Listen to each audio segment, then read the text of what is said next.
mengenal dewa Baal Peor, dan akibat dari dosa orang Israel.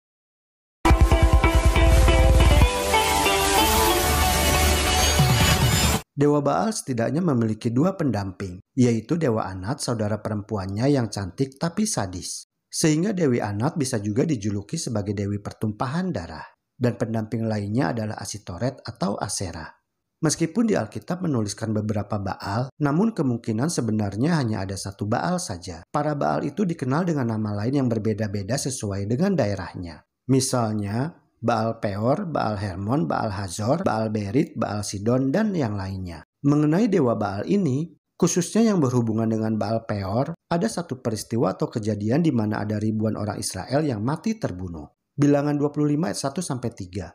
Sementara Israel tinggal di Sitim, mulailah bangsa itu berzina dengan perempuan-perempuan Moab. Perempuan-perempuan ini mengajak bangsa itu ke korban sembelihan bagi Allah mereka, lalu bangsa itu turut makan dari korban itu dan menyembah Allah orang-orang itu.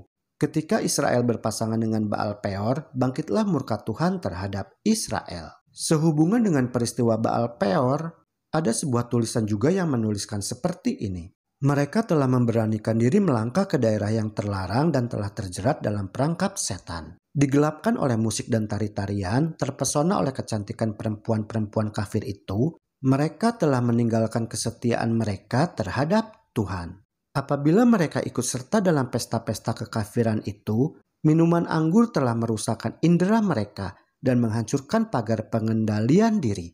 Nafsu menguasai diri mereka sepenuhnya, dan setelah menodai hati nurani mereka oleh perbuatan mesum, mereka pun terbujuk menyembah berhala-berhala. Mereka mempersembahkan korban di atas mezbah kafir dan turut ambil bagian dalam upacara-upacara yang paling keji. Meskipun di banyak ayat Alkitab, frasa berzina sering memiliki makna rohani, yaitu maksudnya adalah melakukan penyembahan bukan kepada Allah yang benar. Contohnya adalah ketika orang-orang Israel mengikuti Allah-Allah kafir dan juga praktik-praktik cara penyembahannya seperti yang diceritakan dalam Hosea 4 ayat 12-14. Namun dalam peristiwa Baal Peor ini, banyak dari orang-orang Israel yang memang melakukan zina secara seksual. Dalam peristiwa ini, iblis kembali mengambil keuntungan dari sifat manusia yang sudah jatuh, yaitu dengan menggunakan wanita-wanita kafir untuk menggoda para lelaki Israel yang dengan terang-terangan membiarkan diri mereka digoda. Dan konsekuensi dari tindakan perzinahan secara fisik tersebut kemudian memimpin orang-orang Israel pada kemerosotan yang lebih jauh lagi, yaitu kepada tindakan perzinahan rohani.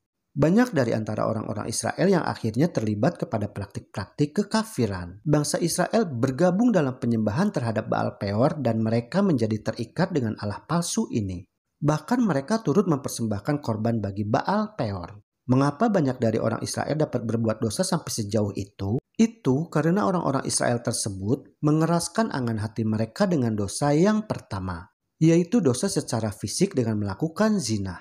Yang selanjutnya mereka menuai akibatnya, yaitu dengan jatuh ke dalam dosa berikutnya, yaitu dosa secara rohani yang tentu merupakan tujuan utama dari iblis. Dan menurut ayat dalam kitab Bilangan 25 ayat 1-15, mereka sudah menjadi sangat hina, di mana seorang laki-laki Israel membawa wanita Midian ke dalam perkemahan tepat di depan Musa dan juga di depan orang-orang yang menangis di luar bait suci. Karena perbuatan dosa orang-orang Israel yang berhubungan dengan Baal Peor tersebut, akibatnya ada ribuan dari antara orang Israel yang mati terbunuh. Semua orang yang mengikuti Baal Peor dibinasakan. Namun bagi orang Israel yang tidak murtad dengan tetap berpaut kepada Tuhan yang benar, Allah membiarkan mereka tetap hidup. Ulangan 4 ayat 4, sedangkan kamu sekalian yang berpaut pada Tuhan Allahmu masih hidup pada hari ini.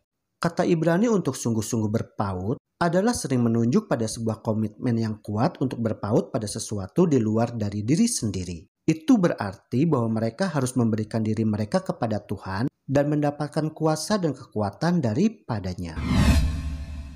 Kisah atau ayat-ayat tentang orang-orang Israel yang memusnahkan beberapa bangsa kafir yang ada di tanah Kanaan yang sudah dijelaskan dalam video sebelumnya, yang link videonya ada di halaman deskripsi video ini. Kisah peristiwa Baal Peor ini tentu saja dapat membantu kita dalam menerangkan secara logika mengapa Yahweh memerintahkan orang-orang Israel untuk menghancurkan bangsa-bangsa kafir tersebut. Sebab bangsa-bangsa kafir tersebut telah sangat berlaku keji. Mereka menyembah Baal dan juga mempersembahkan korban anak-anak mereka dalam api. Dan juga mereka dapat mempengaruhi orang-orang Israel. Sedangkan kala itu, Israel dipilih oleh Allah harus menjadi saksi bagi bangsa-bangsa kafir yang ada di sekeliling mereka. Yaitu untuk menjadi saksi kepada mereka tentang Allah yang benar dan sebagai satu-satunya Allah yang harus disembah.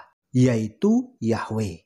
Pada waktu itu, bangsa Israel harus menjadi sebuah contoh untuk menunjukkan seperti apa penyembahan kepada Allah yang benar.